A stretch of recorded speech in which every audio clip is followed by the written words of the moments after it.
nkuko mwabibonye by'ukuri harabaye kugarirwa ikibanza tuba dusanzwe dukoreramo, ntiturasubira kuronka aho dushobora guhurira twese nk'ishengero.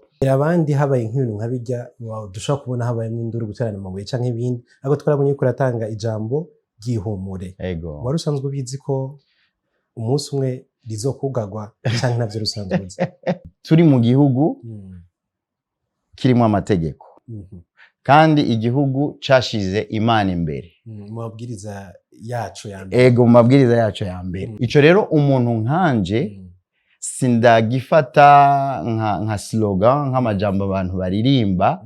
Muri iki gihugu Imana itegezwa kuba iya mbere, bahumekewe n'Imana kandi bari bazi ico bavuga. Harababona ivyo mwubatse vy'amahera menshi, mu gihe vyobomogwa ni guhera ibihombo muba mugize mu kibanza, muba mwarafashe umwanya nka kurya mukacubaka ku bintu bikomeye cyane. Ijya ni nguvu no kwitanga kw'abanyeshengero. Kwitanga kwabo ni kuba guhagaze kubera ko bafise uburyo bwinshi, ariko ni mu kugira confiance ubwo rugendo canke iyo vision baba bahawe n'umurongozi mu bijanye na contribution yo kubaka igihugu. Muri wa mugambi wa 2040 na 2060 haravuzwe vyinshi, ariko kandi hari ibintu biri administrative bitaja kuri media. Mubo twituye twarituye Sebarundi. Navuze inzego zose zibaho muri iki gihugu, ariko kandi hari urwego ruruta izindi nzego. Urumva, twarituye Sebarundi kugira ngo iki kibazo cadushikiye akimenye mu mwimerere wacu.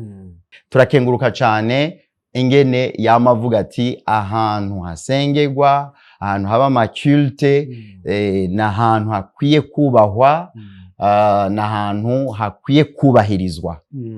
Uwo mutima rero afise jewe nk'umupasteur n'abantu bose bubaha Imana turawukenguruka. Ico rero ntiwumva ko umuntu nkanje cotuma ntekana, hanyuma nkanihanganisha abanyeshengero. Twebwe vy'ukuri ico dusaba kandi tumaze igihe twiteze kuva bijya biba, kwari uko mu gihe tukirindiriye inyishu, ntaco vyoba vyokwica, nta nico vyoba bitwaye twebwe tubandanije kuhakorera ama activité ya eglise nkuko yarasanzwe, akabandanya ukuri kwamye. Hanyuma muri uko kurindira ko turonka inyishu canke ikibazo cacu gitoregwa inyishu.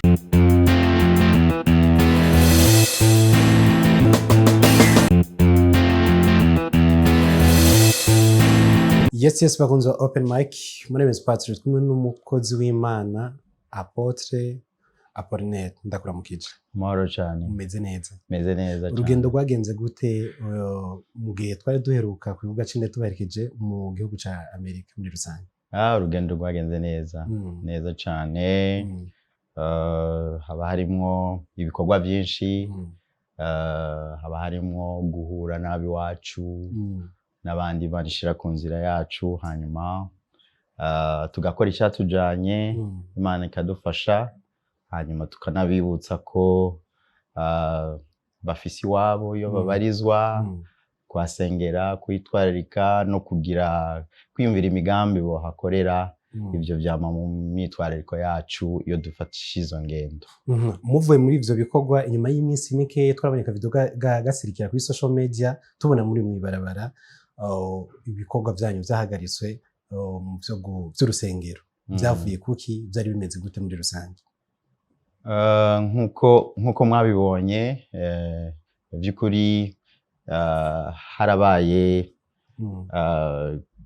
kugarirwa ikibanza tuba dusanzwe dukoreramo, ariko kandi biratandukanye no kwaka uburenganzira bwo gukora. Uburenganzira bwo gukora turacyabufise kandi ishengero rirafise aho rihurira mu migwi mito mito, ibyo twita amaselule n'amasengesho, gusa ntiturasubira kuronka aho dushobora guhurira twese nk'ishengero nk'uko mwari musanzwe muribona uko twari dusanzwe duhura les dimanches canke les vendredis. Situation rero iracameze kwa kundi gushika ubu, ariko turashima Imana. Tumenyera abandi habaye nk'ibintu nka bijya dushobora kubona habaye nk'induru, guterana amabuye canke ibindi, ariko twarabonye ko uratanga ijambo ry'ihumure. Wari usanzwe ubizi ko umunsi umwe rizokugagwa canke navyo rusanzwe uzi? Oya, rumva nk'umurongozi hari attitude, inyifato umurongozi wese muzima ategerezwa kugira iyo yisanze mu kintu atigeze yiyumvira, kubera ko ijambo ry'Imana riravuga ku bigeragezo bishobora gushikira umuntu w'Imana ku giti ciwe canke nk'umuryango canke nk'ishengero. Bijya rero vyatumye tuguma turemye, nuko ari kimwe mu bigeragezo bishobora gushikira umuntu w'Imana, ishengero canke umuryango.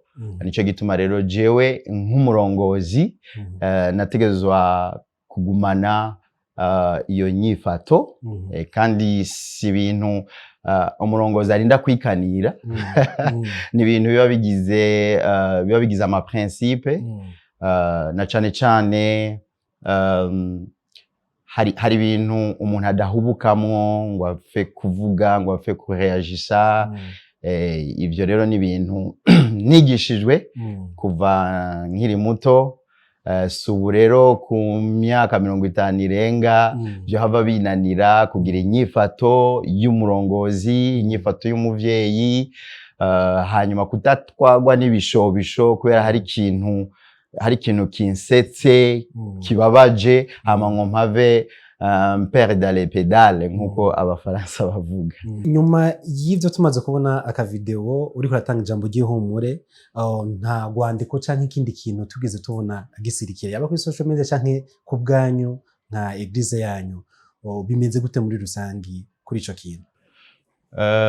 Byukuri ntituri mu gacerere nkuko benshi bavyibaza, kuko kuva bijya biba twaragerageje kwitura inzego z'igihugu zibijejwe, zinatujejwe mu buryo buri direct, kugira ngo iyi situation ibe traité mu buryo buri administratif.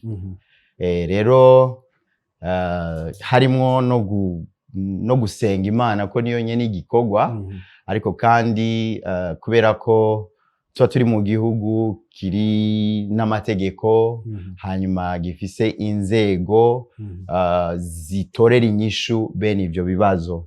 None akubwira ko wanashaka mu gutahura kwanje dusa turi mu muryango. Urabona mu muryango haraba abana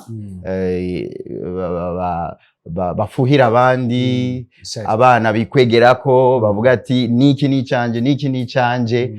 Hanyuma umuvyeyi akumviriza, agaheza akamenya ati ibintu bikwiye kugenda uko. Nico gituma rero tutari mu gacerere nkuko abantu bibaza, tuba tuzi aho abo twitura bivanye n'ingene igihugu cubatse. Nico gituma rero tutari mu gacerere nkuko abantu bibaza. Biravuga yuko buba bari babamenyesheje imbere y'amezi make yuko kiya kibanza bagikeneye muri rusange, nuko tuvyumva. Vyoba ari vyo? Urabona ikintu nk'iki iyo kibaye turi mu gihugu canke mu gisagara abantu bavuga cane, abandi biha amakuru bakayaha intumbero bashaka. Haravuzwe vyinshi ariko kandi hari ibintu biri administrative bitaja kuri media. Administration na media ntibishobora kwivanga.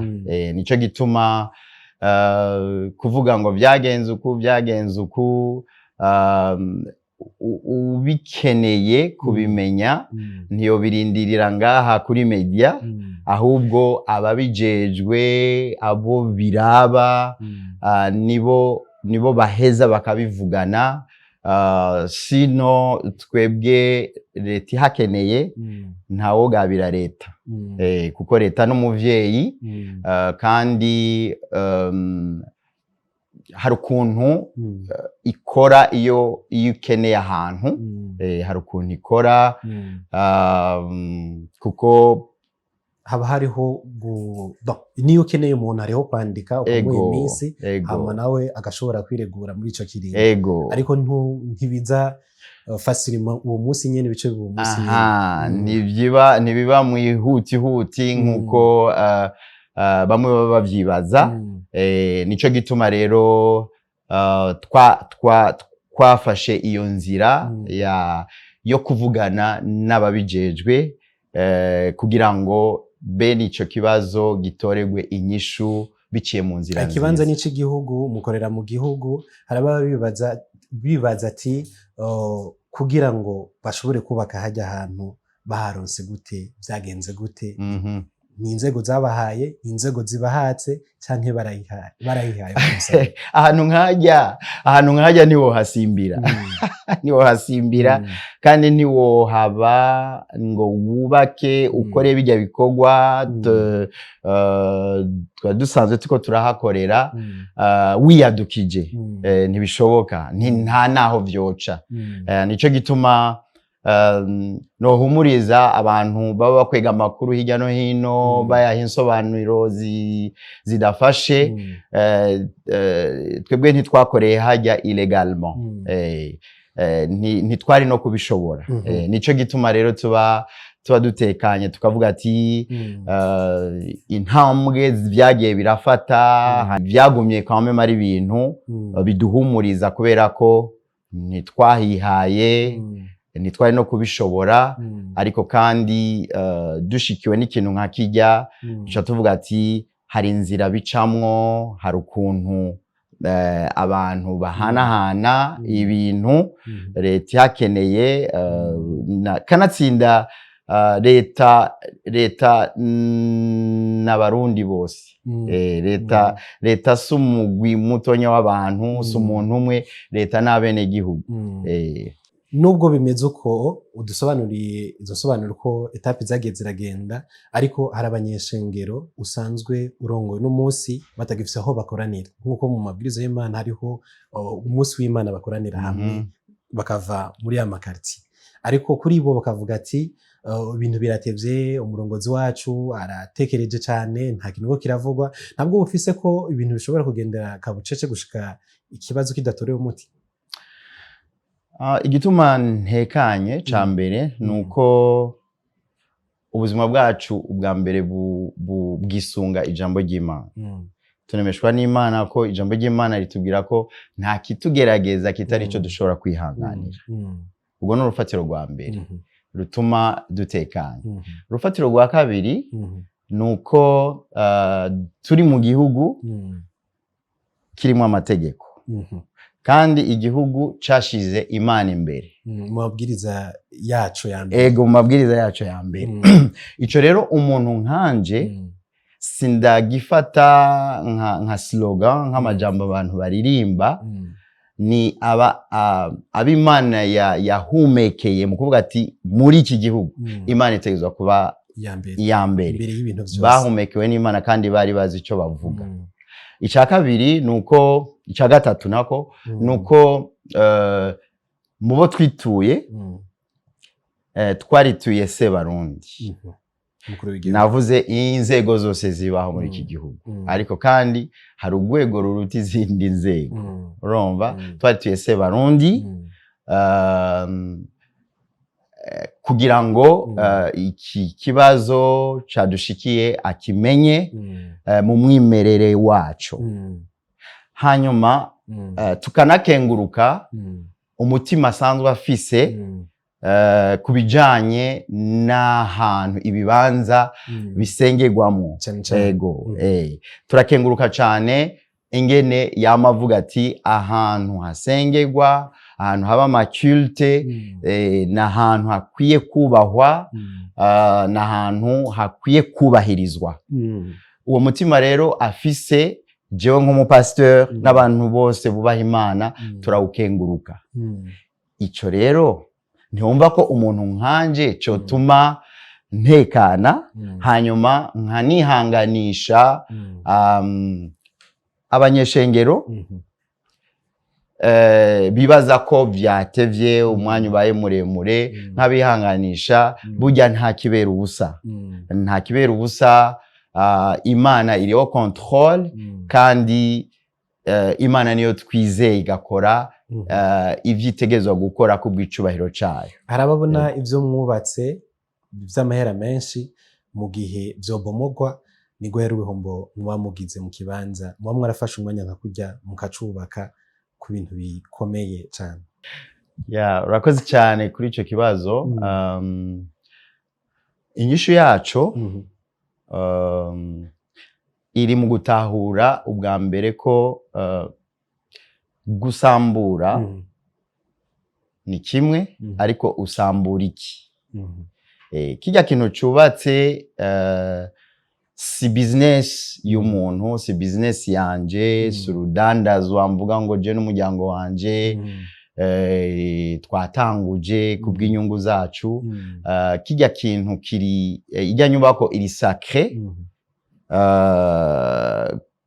kukihe gituma kubera ko ni inyubako isengerwamo Imana twashize imbere ubwa kabiri si inyubako ya Pasteur Apollinaire ijya ni nguvu no kwitanga kw'abanyeshengero by'ukuri icyumviro cyo kubomora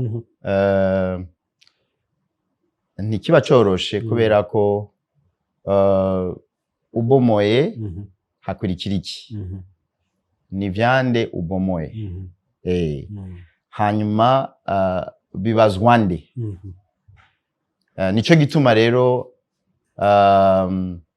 inyishu n'inzira y'ico kibazo si ukubomora kubera ko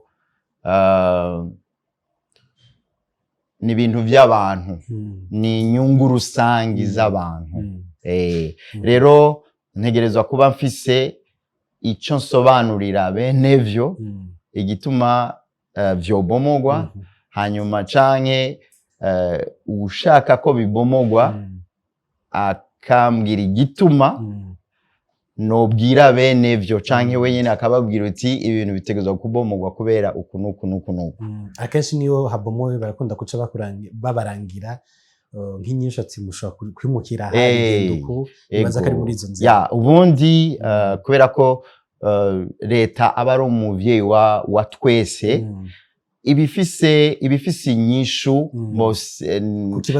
ku kibazo cyose nubwo leta atari Imana ariko ubushobozi iba yarahawe ibifise inyishu ku kibazo kiraba umwenegihugu wese n'umugwi uba wagize projet hamwe ku nyungu rusange rero nico gituma tuba tuvuga ngo ikibazo kiri mu minwe y'ababijejwe kandi turiteze ko ubijejwe abajejwe gutunganiriza abenegihugu mu gushitsa umugambi w'iterambere umurundi wese mu gisata ajejwe ategerezwa gukora. Ni open mic duhereza akajambo ka nyuma tunababaza niki musaba kugira ngo donc mushobore guterana muri hamwe, mushobore gusengera muri hamwe musabana cyane cyane leta